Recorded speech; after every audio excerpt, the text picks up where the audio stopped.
सलोने सरकार बना दो बिगड़ी मेरी। हो मेरे श्याम सलोने सरकार बना दो बिगड़ी मेरी। हो मेरे श्याम सलोने सरकार बना दो बिगड़ी मेरी। मेरे श्याम सलोने सरकार बना दो बिगड़ी मेरी। ओ मेरे श्याम सलोने सरकार बना दो बिगड़ी मेरी। बिगड़ी मेरी श्याम बिगड़ी मेरी, बिगड़ी मेरी दाता बिगड़ी मेरी। ओ बिगड़ी मेरी श्याम बिगड़ी मेरी, बिगड़ी मेरी दाता बिगड़ी मेरी। बिगड़ी मेरी श्याम बिगड़ी मेरी, बिगड़ी मेरी दाता बिगड़ी मेरी। ओ बिगड़ी मेरी श्याम बिगड़ी मेरी, बिगड़ी मेरी दाता बिगड़ी मेरी। मेरे प्राण के आधार बना दो बिगड़ी मेरी। मेरे प्राणों के आधार बना दो बिगड़ी मेरी। मेरे श्याम सलोने सरकार बना दो बिगड़ी मेरी। ओ मेरी श्याम सलोने सरकार बना दो बिगड़ी मेरी।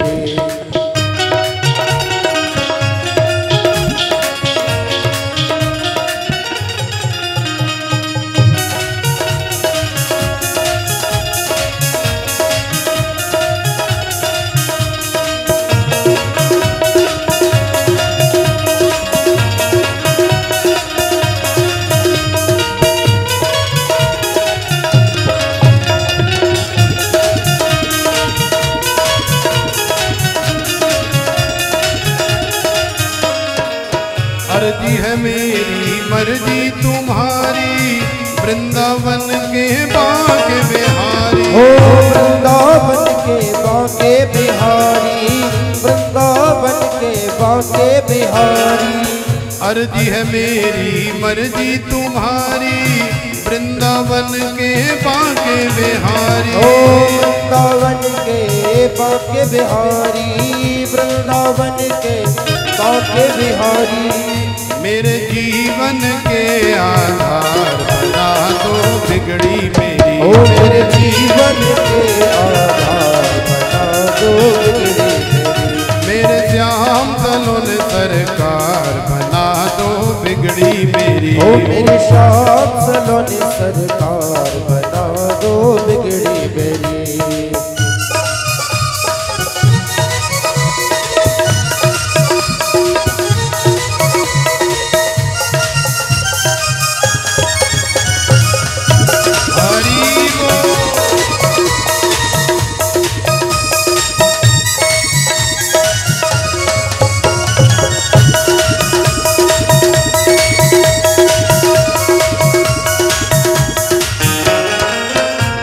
मनोहर नंद के लाला, यशोदा नंदन मदन गोपाला। ओ यशोदा नंदन मदन गोपाला, यशोदा नंदन मदन गोपाला। मुरली मनोहर नंद के लाला, यशोदा नंदन मदन गोपाला। ओ यशोदा नंदन मदन गोपाला, यशोदा नंदन मदन गोपाला। मेरी विनती है बारंबार बना दो बिगड़ी मेरी। ओ मेरी विनती है बारंबार बना दो बिगड़ी मेरी। मेरे श्याम सलोने सरकार बना दो बिगड़ी मेरी। मेरे श्याम सलोने सरकार बना दो बिगड़ी मेरी।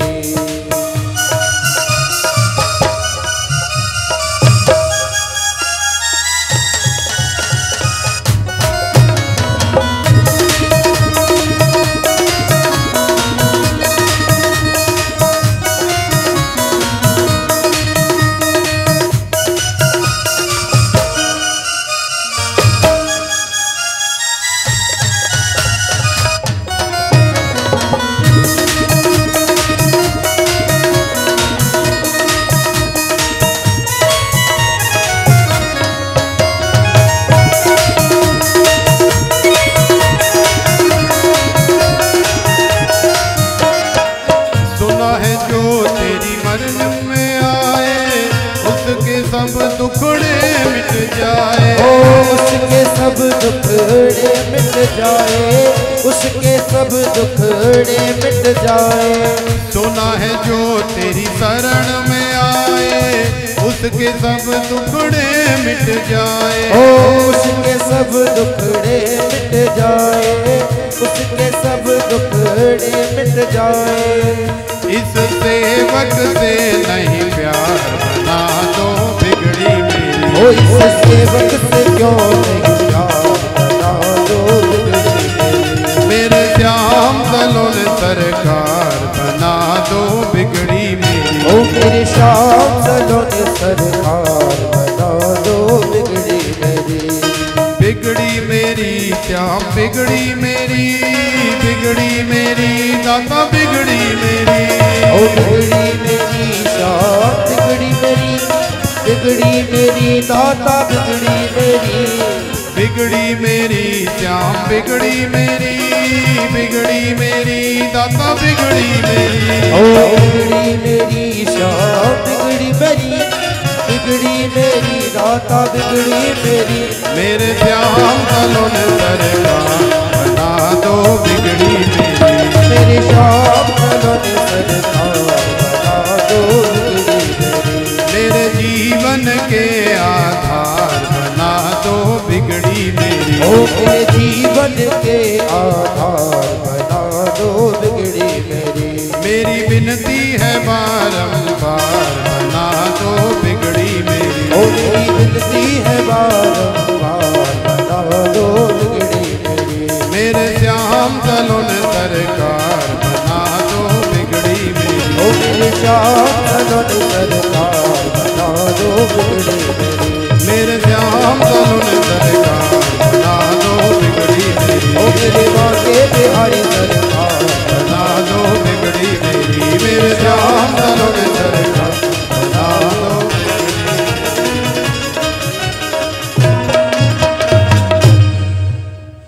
हो मेरे श्याम सलोने सरकार, बना दो बिगड़ी मेरी। बोलिए श्री द्वारिकाधीश भगवान की जय। तो देखो ये श्याम सलोने सरकार आपके सामने विराजमान है।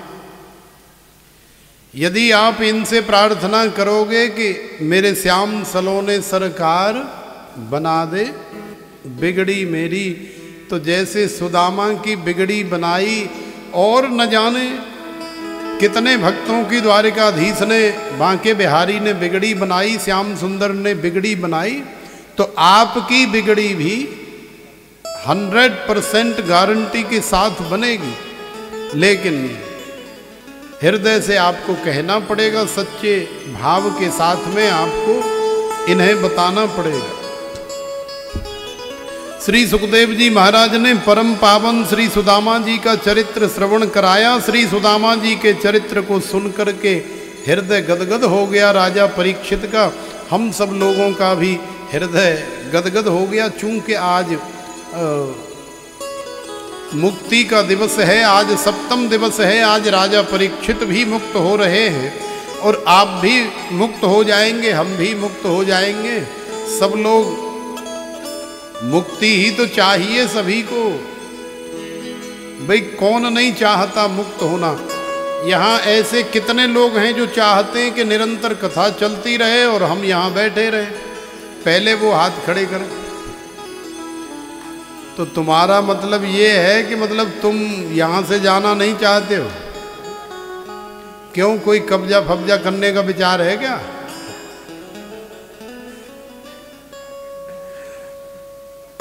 तो ऐसे कैसे चलेगा भाई, जाना तो पड़ेगा। भाई शरीर से तो जाना ही पड़ता है। शरीर से तो भगवान भी सुदामा से दूर गए, सुदामा भी भगवान से दूर रहे।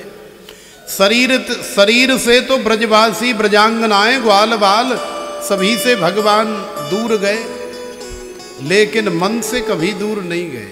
तन से दूर जा सकते हैं लेकिन मन से कभी दूर नहीं गए, मन से हमेशा। और फिर हम कोई भाग के थोड़े जा रहे हैं, यहीं बैठे वृंदावन में। जब मन जिसका करे, जहाँ मर्जी बुलाओ, भजन संध्या कराओ, भगवान गोविंद की श्रीमद् भागवत कथा कराओ, श्री राम कथा कराओ, और जो मन में आए सो कराओ। जहां बुलाओगे वहीं चले आएंगे।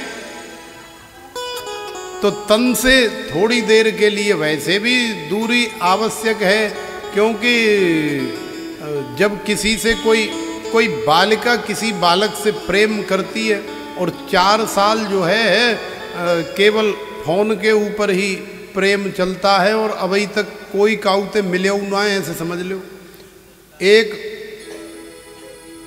लगभग 200-250 किलोमीटर की दूरी पर रहते, तो बड़ी बड़ी कसमें खाते हैं, बड़े बड़े वादे करते हैं, न जाने क्या क्या करते हैं। और बाद में जब विवाह हो जाता है, दोनों करीब आ जाते हैं, मिल जाते हैं, फिर विवाह के 6 महीने बाद क्या होता है सब जानते हैं। विवाह के 6 महीने बाद जो इतना प्रेम करते थे, आपस में इतने प्रेम की बातें करते थे, 4-4, 6-6 घंटे, 8-8, 10-10 घंटे फोन पे कब कहाँ निकल गए, पूरी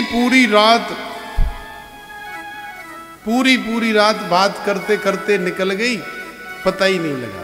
लेकिन मन में प्रसन्नता है, आज मैंने अपनी प्रिया से बात की, और उधर से सोच रही है कि आज मैंने अपने प्रियतम से बात की। आज वही प्रिय प्रीतम जब मिल गए, दोनों पास आ गए, तो 6 महीने बाद ही अब कोई किसी को देख करके राजी नहीं। अब पति सोच रहा है कि ये चुड़ैल कहूँ गाम फाम में जाए, मायके जाए, तो थोड़े कुछ दिन शांति आए। तो ये क्या है, ये संग का दोष है। भगवान भी जब ब्रजवासियों के संग रहते थे ना हमेशा, तो जब मर्जी जो मर्जी आया, कान ऐठा, हे कालिया चल घोड़ा बन, कान ऐठ के घोड़ा बना के बैठ गए, 2-4 लगाए कान पे, चल चल। तो ये हालत थी भगवान की जब संग रहते थे, तो कोई भगवान ही नहीं मानता था।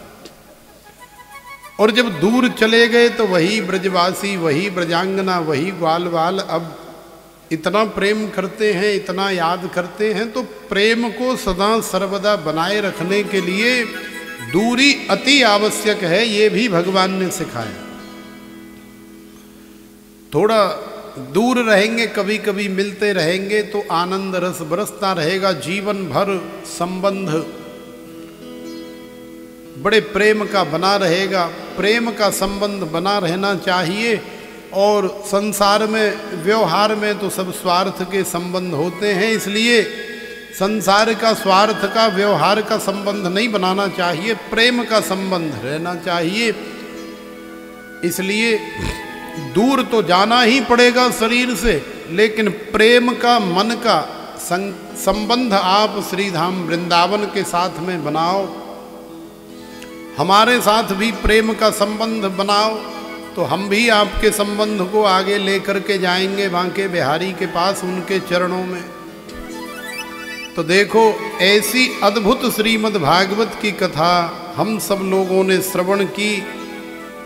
पूरे 7वें दिवस तक श्री सुदामा चरित्र के बाद में सूर्य ग्रहण पड़ा, तो कुरुक्षेत्र में भगवान द्वारिकाधीश आए, और द्वारिकाधीश ने अपने ब्रजवासियों को, माता पिता मैया बाबा को और किशोरी जी को खबर भिजवाई। देखो प्रेम क्या होता है। पांडव भी वहीं पर हैं, बहुत बड़ा क्षेत्र है कुरुक्षेत्र, टेंट तंबू लगा दिए गए, एक में राधा रानी रुकी, एक में मैया बाबा रुके, और बाकी सब जैसे जैसे सबकी व्यवस्था कर दी गई। लाखों की संख्या में भगवान से मिलने वाले।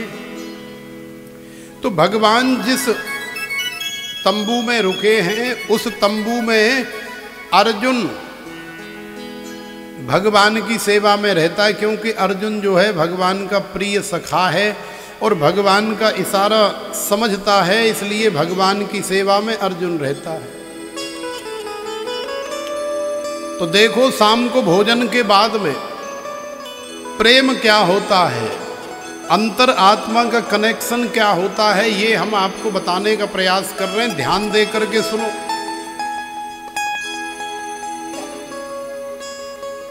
शाम को भोजन प्रसाद पाने के बाद जैसे किसी को दूध दिया जाता है, तो किशोरी राधिका रानी के लिए भी भगवान ने दूध भिजवाया।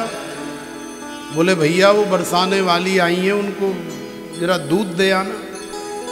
तो दूध ले करके गए, जैसे हमने धर्मेंद्र जी से कहा, तो धर्मेंद्र जी ने दूध आनन फानन में गर्म किया और ले करके चले गए लोटा गड़ुआ भर के, और जा करके दे दिया। और ये भी नहीं देखा कि दूध पीने लायक है या नहीं है, गरम गरम दूध। भाई दूध भी ऐसा देना चाहिए सामने के, यदि कोई ले करके पी जाए तो उससे जीभ न जले, गला न जले। तो किशोरी जी को गरम गरम दूध पहुंचा दिया।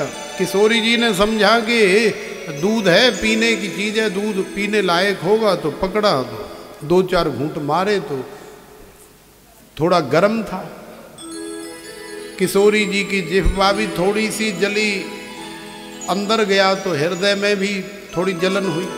लेकिन कई बार हम कोई गर्म चीज़ खा जाते हैं या पी जाते हैं तो ऐसे कर जाते हैं, लेकिन फिर इसका मतलब ये थोड़ी है कि उसे हम बाहर फिर भी ले ही जाते हैं अंदर।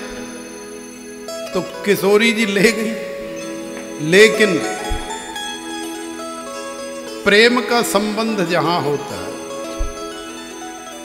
गरम दूध बरसाने वाली ने पिया, लेकिन अर्जुन जब भगवान श्री कृष्ण के टेंट में, तंबू में गए और भगवान से भोजन के लिए निवेदन किया, प्रसाद के लिए, तो भगवान ने मना कर दिया, ये कह करके कि भाई हमारे मुख में और हमारी छाती में छाले पड़ गए।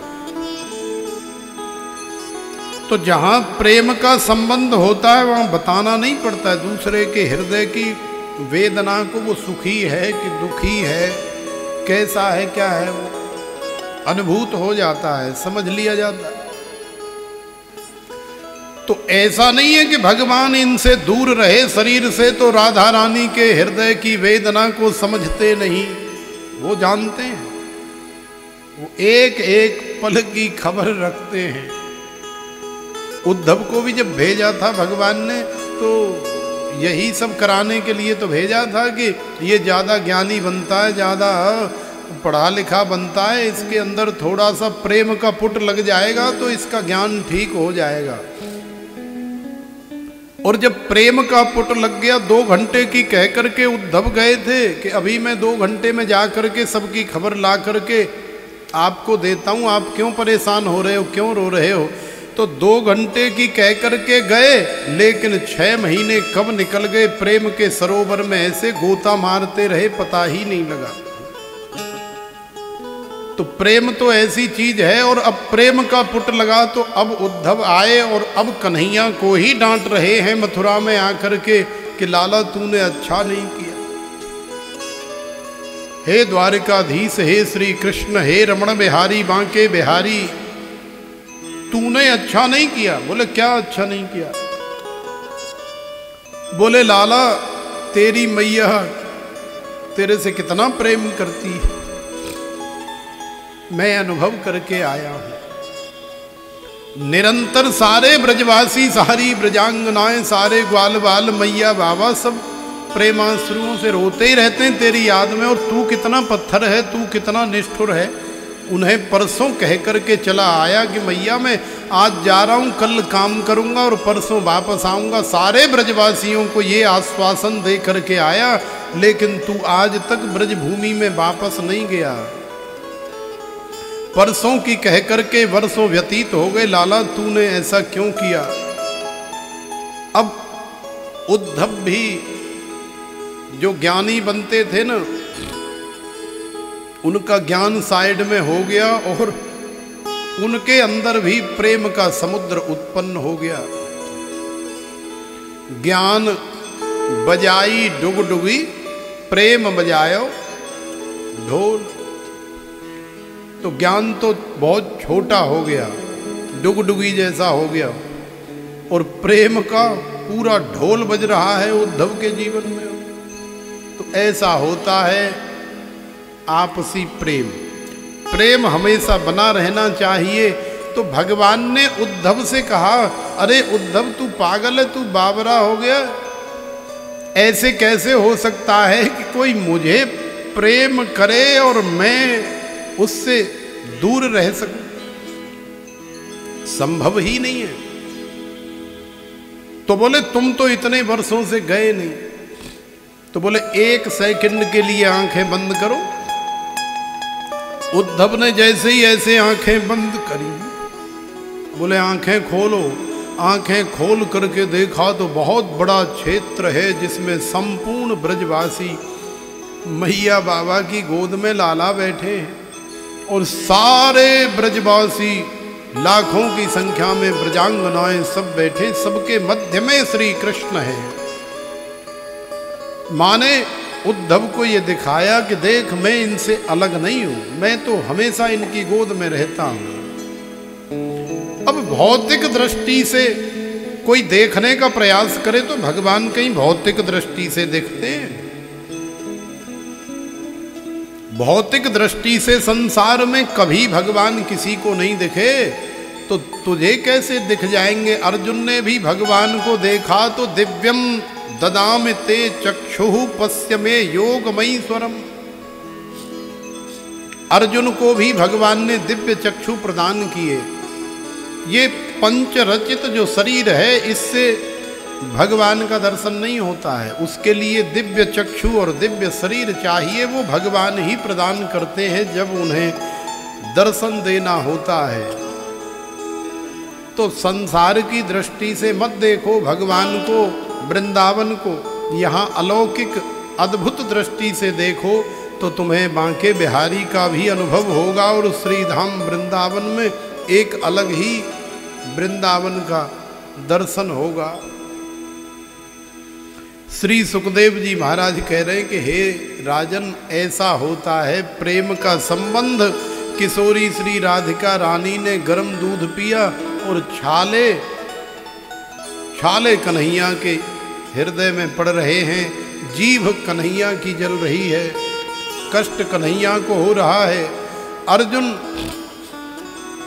जब रात्रि को कन्हैया के पैर दबाने के लिए गया, सेवा करने के लिए गया, तो देखा कि नीचे पैरों में भी बहुत छाले पड़े हुए हैं, क्योंकि उनका कोई प्रेमी वहाँ तपती हुई रज में रेती में चला तो उसके पैरों में छाले पड़े। तो जितना दर्द भक्त को होता है, जैसी समस्या से भक्त जूझता है भगवान का, बिल्कुल उतने ही दुख का अनुभव हमारे श्री ठाकुर जी करते हैं।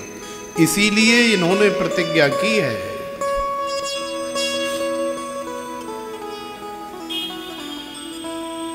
देखो, अनन्यास चिंतयन्तो माम ये जनाः पर्युपासते तेषां नित्याभियुक्तानां योगक्षेमं वहाम्यहम्। द्वारिकापुरी में श्रीधर स्वामी पाद भगवान श्री कृष्ण की साधना करते थे। श्रीधरी टीका बड़ी मशहूर है श्रीमद्भागवत की। बड़े बड़े विद्वान श्रीधरी का पाठ करते हैं, श्रीधरी को समझने का प्रयास करते हैं। तो श्रीधर स्वामी बड़े अच्छे साधक थे, बड़े विद्वान थे।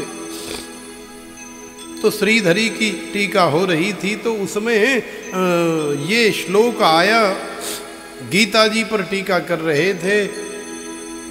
तो श्लोक आया, अनन्यास चिंतयन्तो माम ये जनाः पर्युपासते तेषां नित्याभियुक्तानां योगक्षेमं वहाम्यहम्।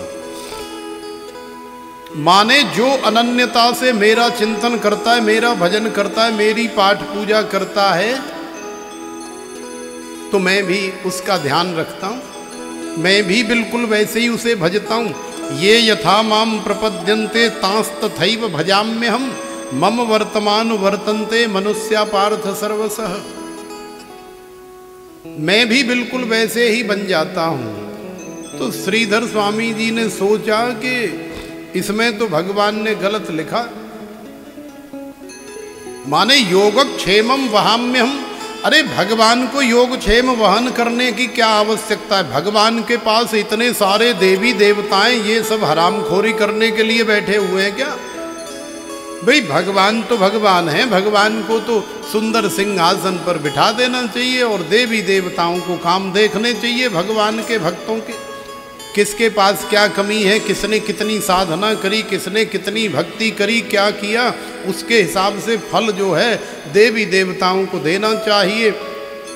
लेकिन भगवान ने श्रीमद् भगवत में गीता में लिखा है कि योगक्षेमम वहाम्यहम। तो टीका करते समय श्रीधर स्वामी जी ने क्या किया कि बोले नहीं, शायद हो सकता है भगवान से गलती हो गई हो, यहाँ पर होना चाहिए कि योगक्षेमम ददाम्यहम, वहाम्यहम नहीं ददाम्यहम। माने मैं दिलवा देता हूँ, मैं स्वयं नहीं देता हूँ, मैं दिलवा देता हूँ। क्योंकि भगवान तो छोटे से लाला हैं और संसार में न जाने कितने भक्त हैं। इतने भक्तों का ध्यान कैसे रखेंगे भैया? किस किस के पास जाएंगे योगक्षेम वहन करने? योग माने होता है तुम्हें संसार में जिस वस्तु की आवश्यकता है वो योग भगवान तुम्हें प्रदान करते हैं, और क्षेम माने उसका रक्षण करते हैं। पहले प्रदान कराते हैं, बाद में उसका रक्षण करते हैं। तो योग क्षेम भगवान स्वयं वहन करते हैं। श्रीधर स्वामी जी ने योगक्षेमम वहाम्यहम की जगह पे ददाम्यहम लिख दिया, ददाम्यहम करके और सागर के किनारे निकल गए। सागर के किनारे निकल गए। श्रीधर स्वामी जी भी बिल्कुल सुदामा जैसा जीवन था, उनकी भी रसोई में कुछ नहीं था। परम भागवान परम सुशील उनकी भार्या। श्रीधर स्वामी जी सागर के किनारे गए, दो चार दुकानों की तरफ गए, कहीं से कुछ मिल जाए, दाल आटा चावल चीनी, तो रसोई की व्यवस्था करने के लिए गए। लेकिन कहीं से व्यवस्था हुई नहीं। और देखो भगवान द्वारिकाधीश ने क्या किया, एक बालक का भेष धारण किया। एक छोटा सा परम सुंदर पीतांबरधारी बालक, इतना बड़ा, कम से कम 20 किलो का कट्टा होगा, उसने अपने सिर पे रखा हुआ है। और उसमें जैसे 3 किलो आटा है, 1 किलो चीनी है, आधी किलो पत्ती है, कुछ नमक मिर्च मसाले हैं, कुछ दालें हैं, कुछ चावल हैं। इस तरह से सारी रसोई का जितना सामान होता है थोड़ा थोड़ा करके सारा सामान पैक करके, और वो बालक पीतांबरधारी श्रीधर स्वामी जी के घर आया। जब वो बाहर रसोई के सामान की व्यवस्था के लिए गए तो घर में रहने वाली गृहिणी ने देखा कि बालक कहाँ से आया है, बड़ा सुंदर है। भगवान को देख करके मोहित हो गई। इतना सुंदर बालक जीवन में पहली बार देखा है। भगवान को देख करके कौन मोहित न हो जाए। तो गृहिणी ने बड़े प्यार से कहा, अरे लाला बेटा, तू इतना कोमल है, इतना सुंदर है, और ये कट्टा लेकर के कहाँ जा रहा है इतना भारी। तो बड़े प्रेम से उस पीतांबरधारी बालक ने कहा, मैया ये कट्टा, ये सामान में पंडित जी ने भेजा है। माने स्वामी श्रीधर जी का नाम ले दिया, झूठ है। बोले पंडित जी ने वहाँ दुकान से खरीद के भेजा है, मैं तो दुकान पे काम करता हूँ, मैं देने आया हूँ सामान। बोले अच्छा बेटा ठीक है। तो वहीं सिर से उतार लिया और रसोई में सामान रखा। लेकिन अब मन में सोच रही है कि आमंदे आज जा पंडित जी है।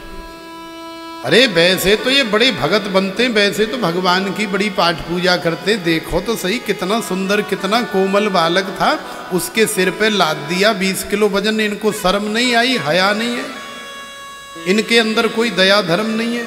बेचारे की गर्दन में कहीं लग जाती, गर्दन टूट जाती, किसी के बालक का नुकसान हो जाता तो, क्योंकि माता तो माता ही होती। और इधर वो ब्राह्मणी जब सामान मिल गया, बढ़िया घी तेल मिल गया, तो बढ़िया कढ़ाई चल रही है, छनन मनन हो रही है और चकाचक देसी घी की खुशबू उड़ रही है और खूब माल बनाया जा रहा है। वो अपने मन में सोच रही पंडित जी ने माल भेजा है, बनाओ माल, चकाचक घोटो, खाओ पियो पेलो दंड, खर्चा देंगे सर्वज्ञानंद। तो भाई पंडित जी ने माल भेजा है, अब पंडितानी को तो खाना पीना चाहिए खूब चकाचक। तो बढ़िया कढ़ाई चल रही है, देसी घी की खुशबू उड़ रही है और पंडित जी आ रहे हैं शाम को मुंह लटकाए हुए, क्योंकि पंडित जी को तो अभी तक एक दाना भी नहीं दिया किसी ने। पंडित जी ने देखा हमारे घर में और कढ़ाई चल रही है, देसी घी की बढ़िया खुशबू आ रही है, पकवान बनाए जा रहे हैं, ये क्या हो रहा है। जैसे ही अंदर गए और ब्राह्मणी से पूछा, अरे भगवान ये क्या हो रहा है, ये रसोई में इतना सामान ये सब कहाँ से आया और तुम क्या क्या बना रही हो। अरे तुम्हारी बुद्धि खराब हो गई है, क्या बके जा रहे हो, क्या बोल रहे हो, आपने ही तो ये सब भेजा है। किसने भेजा, ये आपने ही तो भेजा है। अरे मैंने तो नहीं भेजा। अच्छा, तो अब कोई नशा वसा करने लग गए हो क्या। आपने नहीं भेजा, वो बनिया की दुकान पे काम करने वाला कितना मलूक सा बालक आया था, कितना सुकोमल था, कैसा पीतांबर उसने पहन रखा था, वो लेकर के आया ये सामान, कह रहा था पंडित जी ने भेजा है। अब जैसे ही उस ब्राह्मणी ने श्रीधर स्वामी जी से कहा कि कोई पीतांबरधारी बालक सामान दे करके गया और ये कह के गया कि पंडित जी ने भेजा है, तो श्रीधर स्वामी जी को समझने में देर नहीं लगी कि ये बालक कोई और नहीं है। अपनी ब्राह्मणी के पैर पकड़ लिए श्रीधर स्वामी ने, बोले जिसकी साधना करते करते मैं बूढ़ा हो गया, मुझे कभी उसने दर्शन नहीं दिए, तू धन्य है, तू धन्य है, तेरी क्या किस्मत है, आज द्वारिकाधीश ने तुझे दर्शन दे दिए। और मैं जो सोच रहा था कि भगवान ने श्रीमद् भगवद गीता में जो लिखा है कि योगक्षेमं वहाम्यहम्, आज वो पंक्ति मैं उसे गलत समझ रहा था कि भगवान से शायद गलती से लिख गई है कि भगवान योगक्षेम वहन करते हैं। भगवान योगक्षेम वहन काहे को करेंगे, वो तो छोटे से बालक हैं, ठेका थोड़ी ले रखा है सारी दुनिया का। योगक्षेमम ददाम्यहम् होना चाहिए, माने देवी देवताओं को ऑर्डर करके भगवान दिला देते हैं, भाई 10 साल से भजन कर रहा है, दे दो 1-8 करोड़ रुपए, कोई बात नहीं, दे दो, सुख शांति थोड़ी। तो ऐसा नहीं, अपने भक्तों का ख्याल भगवान स्वयं रखते हैं, अपने भक्तों का योगक्षेम वहन भगवान स्वयं करते हैं। श्रीधर स्वामी जी गए अंदर कमरे में, तो जो टीका कर रहे थे उस टीका को देखा और फिर से भगवान ने जो पहले लिखा था कि योगक्षेमं वहाम्यहम्, फिर से वो ददाम्यहम् हटा करके उन्होंने वहाम्यहम् लिखा। और ब्राह्मणी से कहा, ब्राह्मणी तू धन्य है, आज द्वारिकाधीश ने तुझे दर्शन दिया, लेकिन मेरा ऐसा सौभाग्य नहीं था, क्योंकि मेरे मन में भगवान की वाणी पर मुझे उतना विश्वास नहीं हुआ, उतनी निष्ठा नहीं हुई। मैं तो खाली पढ़ाई लिखाई के विद्वत्ता के चक्कर में रह गया, लेकिन तुझे भगवान ने दर्शन दे दिया। ऐसा ही श्रीमद् भागवत में प्रसंग आता है, भगवान की बाल लीलाओं में आपने कभी श्रवण किया होगा, हम श्रवण नहीं कराएंगे, लेकिन स्मरण करा रहे हैं कि यज्ञ ब्राह्मणों को भगवान के दर्शन नहीं होते, वो यज्ञ पे यज्ञ किए जाते हैं, हवन पे हवन किए जाते हैं, लेकिन दर्शन नहीं होते। और प्रेम से ग्वाल वाले भिक्षा मांगने के लिए जाते हैं उन यज्ञ पत्नियों के पास, तो वो प्रेम से उन्हें दे देती हैं और ग्वाल बालों से पूछ लेती हैं श्री कृष्ण के विषय में, बलदाऊ के विषय में।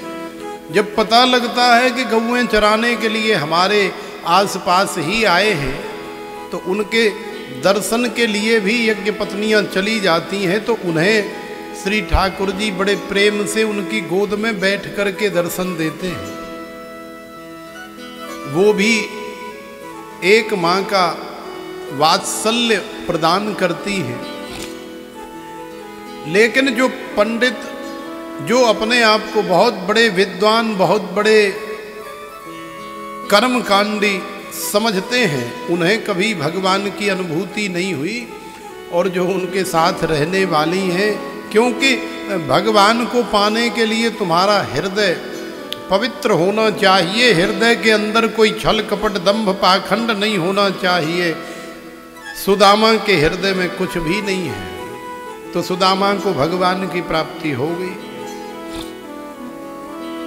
श्री सुखदेव जी महाराज ने और भी कई प्रसंग श्रवण कराए। सुभद्रा अर्जुन का विवाह हुआ, भोले बाबा भस्मासुर का युद्ध हुआ, यदुवंश को श्राप लगा, नवयोगेश्वर संवाद, भगवान अपने स्वधाम को गमन कर गए। और स्वधाम गमन करने से पूर्व भगवान ने उद्धव को दिव्य उपदेश प्रदान किया। श्री दत्तात्रेय जी के 24 गुरुओं का वर्णन हुआ। और फिर श्रीमद् भागवत में भगवान का जो 24वां अवतार है, 24वां अवतार इसी उत्तर प्रदेश में होगा। अभी बहुत समय है, उसका भी इसमें वर्णन किया है। संभल ग्राम मुख्यस्य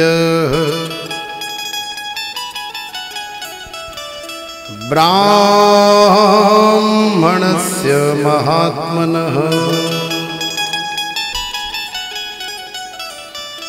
भवने विष्णु यशसः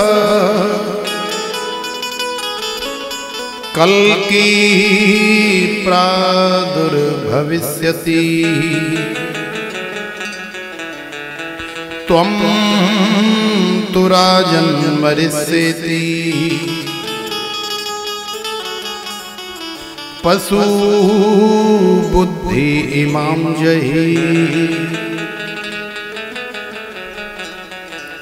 न जातः प्रागभूतोद्य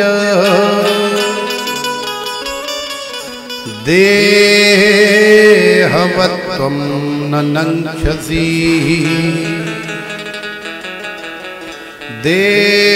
देहवत्वं न नङ्क्षसि अहं ब्रह्म परं धाम ब्रह्माहं परमं पदम् एवं समीक्षन्नात्मा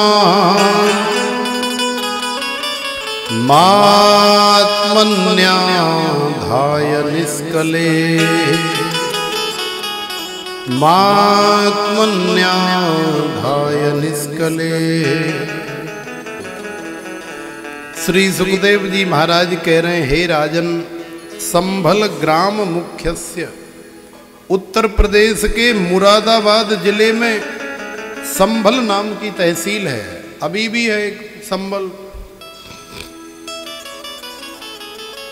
खैर उस समय ये होगी कोई और होगी ऐसा नहीं कहा जा सकता, क्योंकि 100-200 साल बाद बहुत परिवर्तन हो जाता है। और अभी कली काल तो अभी लगभग प्रारंभ सा ही हो रहा है। ऐसे समझ लो जैसे रजाई से आपने अभी बस थोड़े से पैर ही निकाले हों, अभी पूरा शरीर तो रजाई में ही अंदर पड़ा है। तो जब केवल पैर निकालने से ही इतनी ठंड लग रही है और पूरी रजाई हटा दी जाए तो कैसी कड़ाके की ठंड लगेगी, अनुभव किया जा सकता है। तो कली काल अभी प्रारंभ ही है, 5000 5,500 वर्ष हुए। अभी तो कली काल के बस खाली चरण ही निकले हैं। अभी जैसे जैसे आगे बढ़ता जाएगा, न जाने क्या क्या कली काल में क्या क्या रंग दुनिया के देखने को हमें मिलेंगे। तो कली काल में भगवान का 24वां अवतार होगा। संभल ग्राम मुख्यस्य ब्राह्मणस्य महात्मन। एक विष्णु यस नाम के ब्राह्मण के घर में भगवान का कल्कि अवतार होगा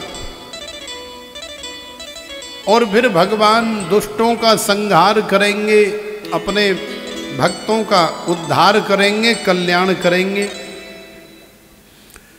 देखो श्री सुखदेव जी महाराज ने ये सब कहने के बाद फिर राजा से पूछा कि त्वम तो राजन मरिष्येति पशु बुद्धि इमाम जही। हे राजन, हम तुम्हें 7 दिन से कथा सुना रहे हैं।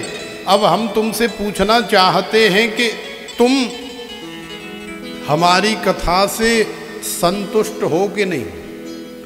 तुम्हें हमारी कथा से आनंद आया कि नहीं? तुम्हें हमारी कथा से मस्ती आई कि नहीं? तुम्हें हमारी कथा से अंदर से संतुष्टि है या नहीं? तो जैसे श्री सुखदेव जी महाराज ने राजा परीक्षित से पूछा, वैसे ही आप सब जो इतनी दूर दूर से आए हो, हमें कितनी प्रसन्नता है। देखो बांके बिहारी, रमण बिहारी, कुंज बिहारी की कैसी अद्भुत कृपा है बड़े बड़े वक्ताओं की। अरे हम तो छोटे मोटे वक्ता हैं, हमें कौन जानता है सारी दुनिया में। बड़े बड़े वक्ताओं की आस्था संस्कार पे लाइव कथा चल रही हैं आश्रमों में, लेकिन वहां सामने आपको 4 श्रोता से ज्यादा कोई 5वां गिनने के लिए नहीं मिलेगा।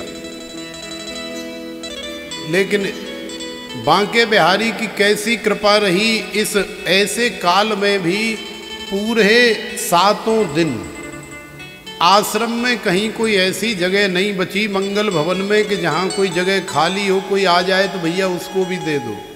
कथा से 1 दिन पहले ही इतने श्रोता आ गए इतनी दूर दूर से। तो ये ठाकुर जी की कैसी अद्भुत कृपा है।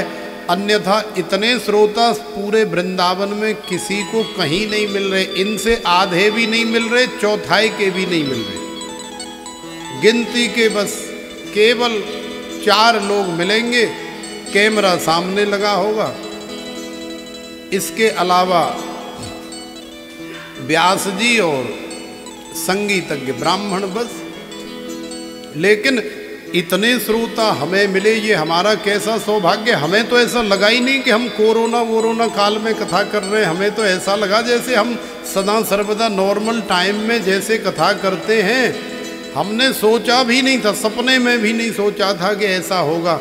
हम तो सोच रहे थे कि पुरुषोत्तम मास है, अधिक मास है। अधिक मास में प्रतिवर्ष, पिछले अधिक मास में तो लगातार 3 कथा हुई थी। पहली कथा राय में हुई, दूसरी कथा यहाँ वृंदावन में हुई और तीसरी कथा तुरंत मुंबई चले गए। तो लगातार 3 कथा अधिक मास में हुई। तो हमने सोचा भाई इस बार अधिक मास खाली कैसे चला जाएगा, क्योंकि ये पुरुषोत्तम मास है, ये मल मास है। तो इस अधिक मास में भले ही कोई मुख्य यजमान न हो, कोई बात नहीं, मुख्य यजमान तो सारी दुनिया में मिलते ही रहते। कितने लोग कराते हैं कथा, 20 होती हैं साल में। लेकिन हम सबके सहयोग से और इस आयोजन को करें तो ठाकुर जी की कृपा बरसेगी। तो वैसा ही किया और देखो कैसी अद्भुत कृपा बरसी। हर तरह से, तन से, मन से, धन से सभी ने सहयोग किया और इतने श्रोता मिले, मुझे विश्वास नहीं हो रहा है। हो सकता है कि नॉर्मल टाइम में इतने नहीं मिलते मुझे जितने इस कथा में यहाँ मिले। तो ये मेरे सौभाग्य की बात है। प्रेम से बोलो राधे। और बांके बिहारी, रमण बिहारी श्री गुरुदेव भगवान का आशीर्वाद है। तो इस श्रीमद् भागवत कथा का आयोजन इस तरह से बना। और आप सब लोगों ने बड़े प्रेम के साथ कथा सुनी। तो राजा से श्री सुखदेव जी ने पूछा कि आप हमसे संतुष्ट हो, तो अब हम आपसे पूछ रहे हैं कि हमारी कथा से आपको आनंद आया कि नहीं, आपको संतुष्टि हुई कि नहीं। तो यदि आपको आनंद आया तो हमें भी परमानंद की अनुभूति हुई। पूरे 7 दिन खूब आनंद आया और आगे भी इसी तरह से आता रहेगा, ऐसी बिहारी जी के चरणों में कामना करते हैं। तो इस कथा में जिन लोगों ने तन से, मन से, धन से जो भी जैसा भी सहयोग किया, उन सबको हम इस व्यासपीठ से, बांके बिहारी की तरफ से, श्रीमद् भागवत भगवान की तरफ से बहुत बहुत शुभकामना, मंगल कामना और बधाई देते हैं। इस दिव्य श्रीमद् भागवत कथा के दिव्य आयोजन में संगीत के माध्यम से हमारे सभी संगीतज्ञ ब्राह्मण, जिन्होंने संगीत के माध्यम से इसमें 4 चांद लगाए और खूब आनंद देने का प्रयास किया, उन सभी को भी हम इस व्यासपीठ की तरफ से बहुत बहुत बधाई और शुभकामना प्रदान करते हैं। आश्रम में सब लोग रुके हुए हैं, कम से कम 100 लोग यहाँ रहे पूरे 7 दिन, कम से कम 100 लोग, इससे ज़्यादा ही रहे होंगे, 100 से कम तो कभी हुए ही नहीं। तो इतने लोगों की दोनों टाइम की भोजन की और इतने सुंदर भोजन की कि 7 दिन न किसी का पेट खराब हुआ, न कभी किसी को कोई कब्जी हुई, न कोई बीमार हुआ, न हारी हुआ, और बड़े आनंद के साथ में सबने यहाँ इतना सुंदर प्रसाद बना। तो ऐसे हमारे इस व्यवस्था को देखने वाले और आप सबका विशेष ध्यान रखने वाले हमारे आश्रम के आचार्य, अब वैसे तो वो भी कथा करते हैं, लेकिन कितने दयालु और कितने कृपालु हैं। तो ऐसा प्रेम होना चाहिए, जैसे भक्त और भगवान में कोई अंतर नहीं होता। कभी भक्त भगवान का ख्याल रखता है, कभी भगवान भक्त का ख्याल रखते हैं। तो जब तुम्हारे यहाँ हम गए तो आपने हमारा ख्याल रखा, हमारे यहाँ आप आए तो हमने आपका ख्याल रखा। तो बिल्कुल उसी तरह से अपने घर में जैसे किसी का ख्याल रखा जाता है, ऐसे ही आप सबका, आप सबके प्रसाद का विशेष समय से उपलब्ध हो, सबको ख्याल रखने वाले, ध्यान रखने वाले हमारे आश्रम के आचार्य श्री इंद्राचार्य जी महाराज, उनको भी हम बहुत बहुत बधाई, बहुत बहुत साधुवाद। और जिन ब्राह्मणों ने पूजा के माध्यम से सेवा की और भी कई व्यवस्थाओं का ध्यान रखा, उन सभी को भी हम व्यासपीठ से बहुत बहुत शुभकामना प्रदान करते हैं। हमारे बुलंदशहर से आए हुए बाबूलाल जी और गाजियाबाद से आए हुए राजकुमार जी, दोनों नित्य पूरे 7 दिन परीक्षित बने रहे, तो उन्हें भी हम बहुत बहुत साधुवाद, बहुत बहुत बधाई देते हैं।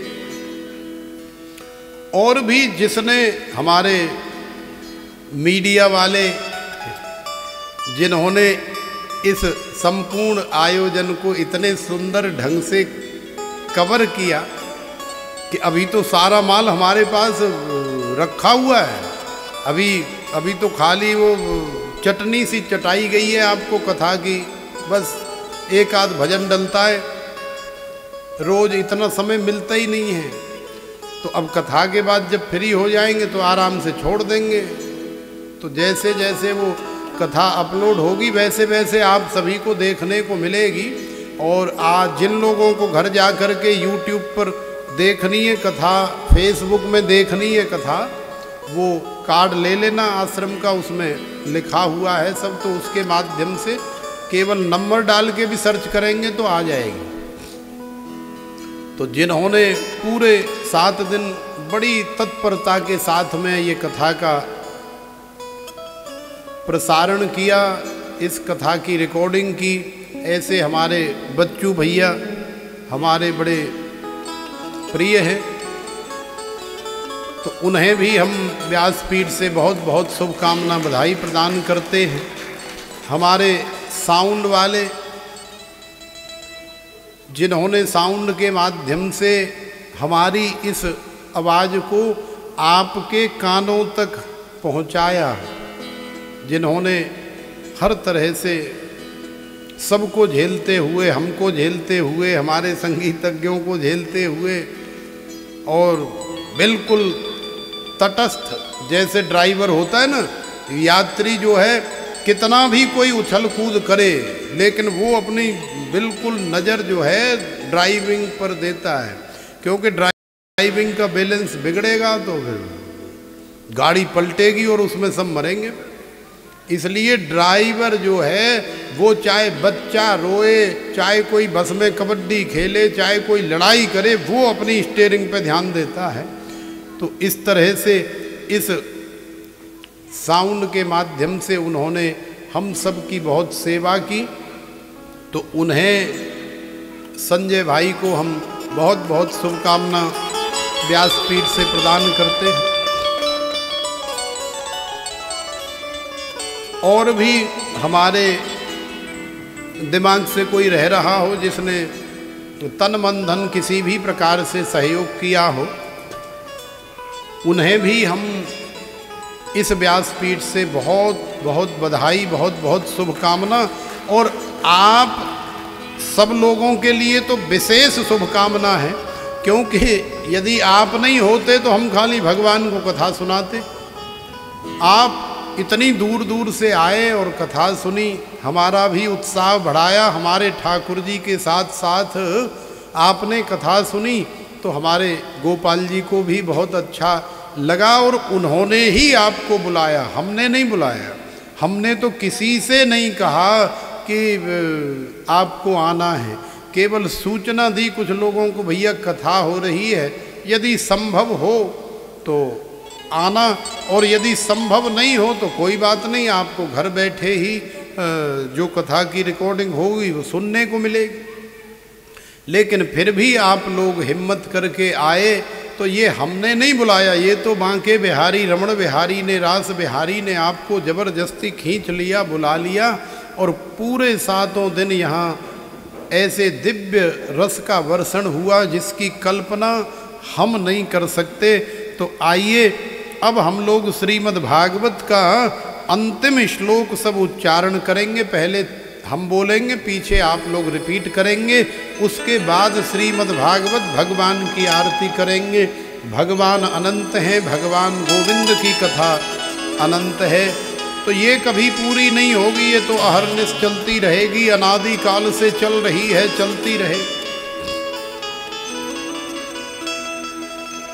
नाम संकीर्तनम यस्य, नाम संकीर्तनम यस्य, सर्व पाप प्रणाशनम, सर्व पाप प्रणाशनम, प्रणामो दुख समनः, प्रणामो दुख समनः, तम नमामि हरिं परम, तं नमामि हरिं परम। नाम संकीर्तनम यस्य, नाम संकीर्तनम यस्य, सर्व पाप प्रणाशनम, सर्व पाप प्रणाशनम, प्रणामो दुख समन, प्रणामो दुख समनः, तं नमामि हरिं परम तं नमामि हरिं परम नाम संकीर्तनं यस्य नाम संकीर्तनं यस्य सर्व पाप प्रणाशनम् सर्व पाप प्रणाशनम् प्रणामो दुःख समनः प्रणामो दुःख समनः तं नमामि हरिं परम तं नमामि हरिं परम तं नमामि हरिं परम तं नमामि हरिं परम। बोलिए श्रीमद् भागवत भगवान की जय। आइए 2 मिनट हम लोग एक बार फिर भगवान की शयन आरती करेंगे, क्योंकि पहले जो की उससे हम थोड़े